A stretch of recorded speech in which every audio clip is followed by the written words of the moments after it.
दोस्तों नमस्ते। आपके अपने YouTube channel GK by Mohanlal Khichar पर आपका हार्दिक स्वागत है, अभिनंदन है। 2 दिन से वीडियो नहीं आया था, आज पुनः हम नेक्स्ट वीडियो लेकर आए हैं। विशेषण का पार्ट सेकंड है। हमने फर्स्ट पार्ट में विशेषण किसे कहते हैं, विशेषण के कितने भेद होते हैं, विशेषण के हमने 4 भेद फर्स्ट पार्ट में पढ़े थे। आज हम सेकंड पार्ट में विशेषण के अन्य 2 भेद और उसकी अवस्थाएं, इनके बारे में हम पढ़ेंगे। देखो, हमने प्रथम पार्ट में विशेषण के 4 भेद पढ़े थे। गुणवाचक विशेषण,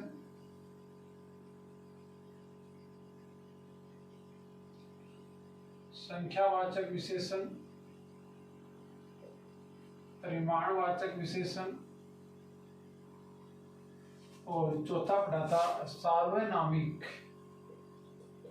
सार्वनामिक या संकेतवाचक विशेषण।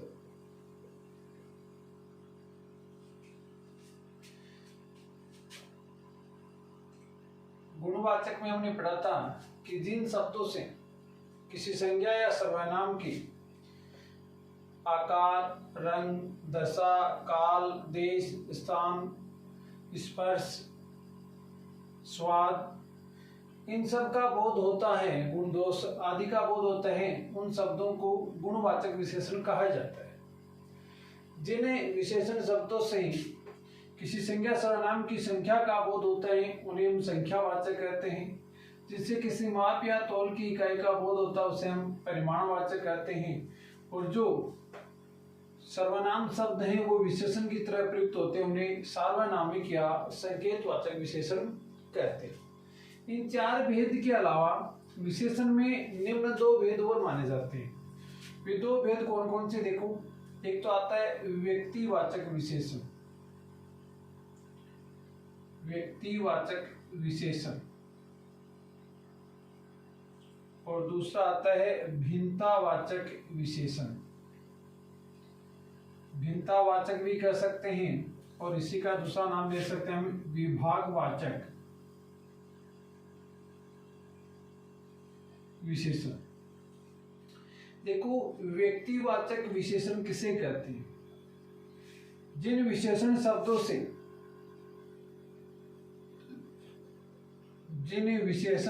से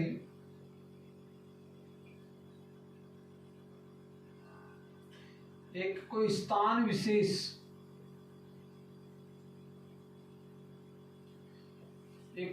विशेष का बोध होता है, उन्हें व्यक्तिवाचक विशेषण कहा जाता है। जैसे हम उदाहरण देखें,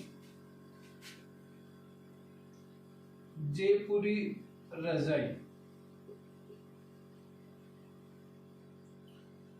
अब इस रजाई शब्द की विशेषता जयपुरी शब्द दर्शा रहा है, तो जयपुर एक स्थान विशेष है।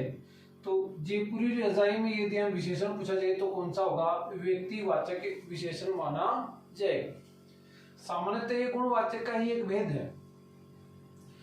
यदि व्यक्तिवाचक विकल्प में नहीं हो तो हम इनमें कौन सा मानेंगे? हम गुणवाचक मानेंगे। इसी प्रकार आ जाए बीकानेरी भुजिया, इसी प्रकार आ जाए बनारसी साड़ी,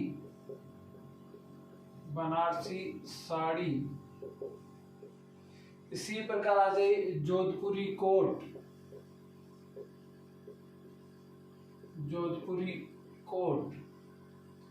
इसी प्रकार आ जाए मथुरा पेड़े, इसी प्रकार आ जाए कश्मीरी सेब,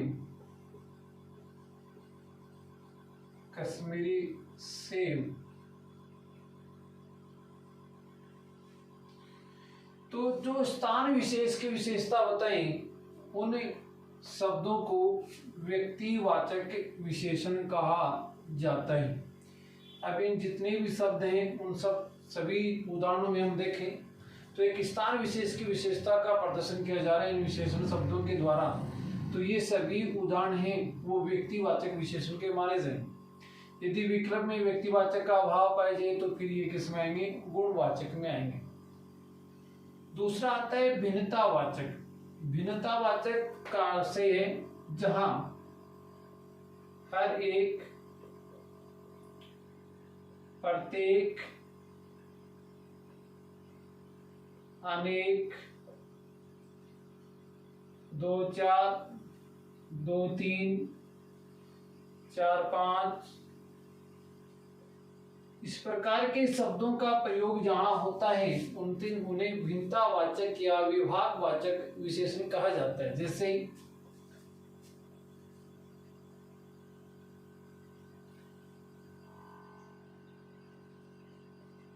कोरोना वैश्विक महामारी के समय, वैश्विक महामारी के समय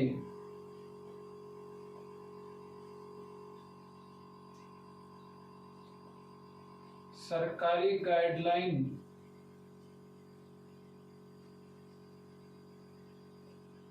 की पालना करना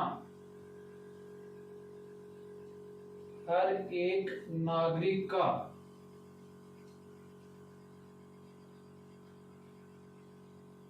उत्तरदायित्व है। यहाँ शब्द आया हर एक शब्द, और हर एक शब्द है ये किस विशेषण में आएगा, भिन्नतावाचक विशेषण में आएगा। उसी प्रकार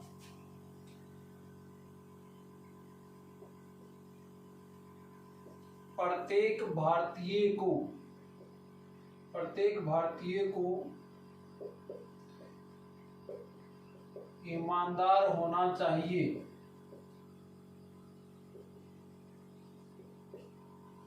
तो यहाँ प्रत्येक शब्द आया वो ईमानदार के लिए आया। इसी प्रकार प्रत्येक छात्र को 2-2 लड्डू मिलेंगे। तो इस प्रकार के उदाहरण जहाँ प्रत्येक आ जाए, 2-4 आ जाए, 4-5 आ जाए, 2-2 आ जाए, 3-3 आ जाए, तो वहां हम कौन सा विशेषण मानेंगे, हम वहां भिन्नतावाचक या विभागवाचक विशेषण माना जाएगा। तो ये विशेषण के हमें 4 वेदों के अलावा 2 वेद प्राप्त होते हैं, व्यक्तिवाचक विशेषण और भिन्नतावाचक विशेषण। अब देखो हम देखें विशेषण की अवस्थाएं। विशेषण की अवस्थाएं कौन कौन सी होती है।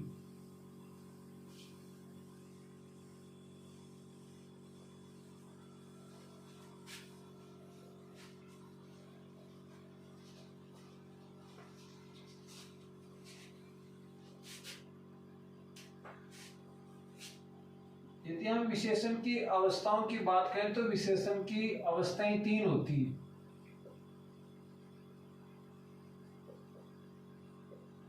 विशेषण की अवस्थाएं कुल 3 होती हैं। 3 देखो कौन कौन सी हैं। एक तो होती है मूलावस्था, दूसरी होती है उत्तरावस्था, तीसरी होती है उत्तमावस्था।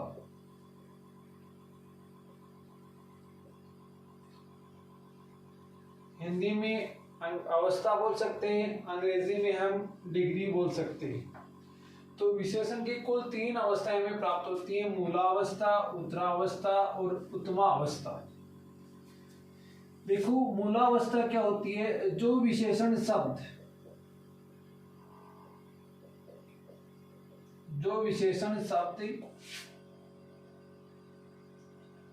किसी संज्ञा या सर्वनाम शब्द की किसी अन्य संज्ञा या सर्वनाम के साथ तुलना न की जाए उसे हम विशेषण की मूलावस्था कह सकते हैं। आप ये मान सकते हैं कि कोई भी विशेषण शब्द है,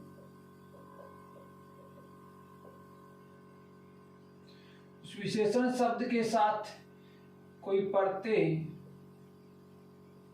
या विभक्ति का प्रयोग नहीं किया जाए, नहीं जोड़ा जाए,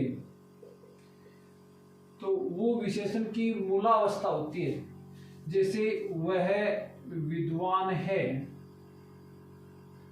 वह विद्वान है, वह अच्छा लड़का है।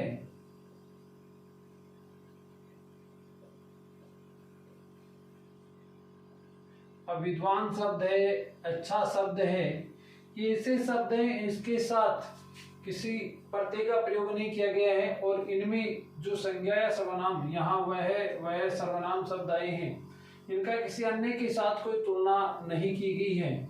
तो ये शब्द हैं वो क्या होंगे, ये विशेषण की मूलावस्था होगी। उत्तरावस्था में जब किसी विशेषण से, जिन शब्दों से किसी एक संज्ञा या सर्वनाम का दूसरी संज्ञा या सर्वनाम शब्दों के साथ तुलना की जाती है और तुलना में से, बजाय, में, अपेक्षा, तर, तरह, इस प्रकार के शब्दों का प्रयोग किया जाता है, इनको जोड़ दिया जाता है और इन शब्दों को जोड़कर और उत्तरावस्था का उल्लेख किया जाता है। जैसे राम श्याम से अच्छा लड़का है।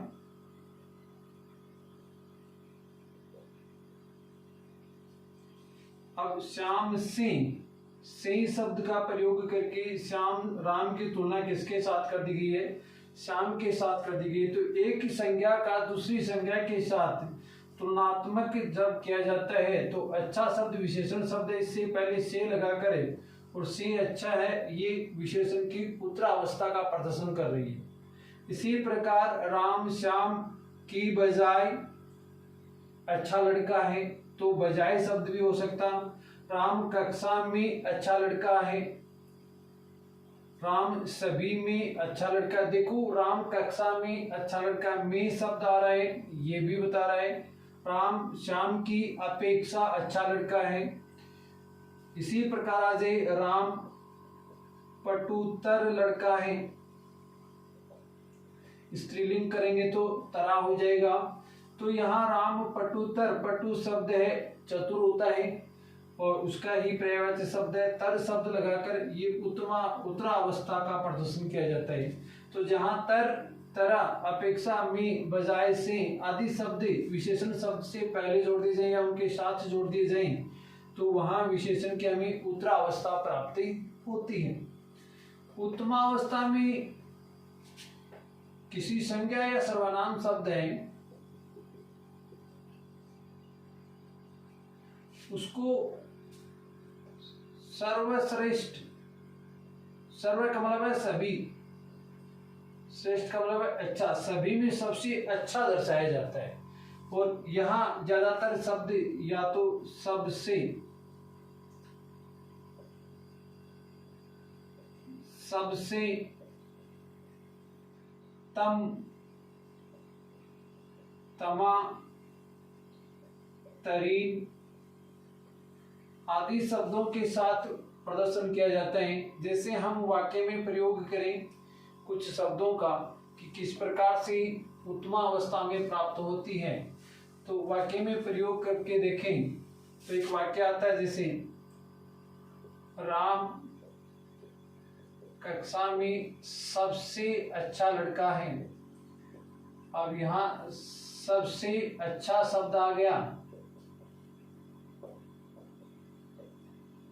तो सबसे शब्द है वो सर्वश्रेष्ठ दर्शाने का कार्य कर रहा है। इसी प्रकार आ जाए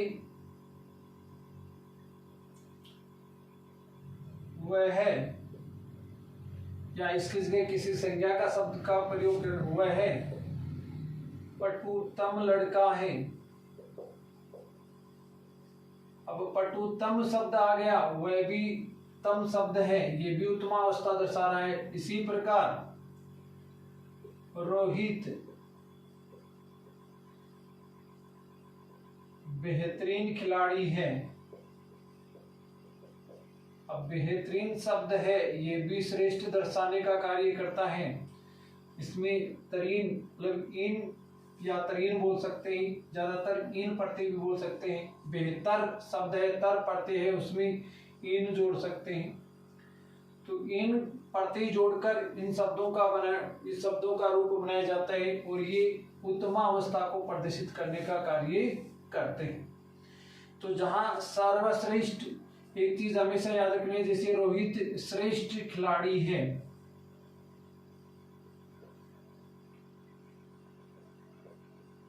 ये उत्तमा अवस्था है, परंतु कभी भी श्रेष्ठ के साथ तर या तम नहीं जोड़ा जाएगा। मतलब श्रेष्ठतम या श्रेष्ठतर शब्द का प्रयोग किया जाएगा तो वह गलत माना जाएगा, क्योंकि श्रेष्ठ वह पहले से ही अच्छा है, उत्तमा अवस्था को दर्शा रहा है।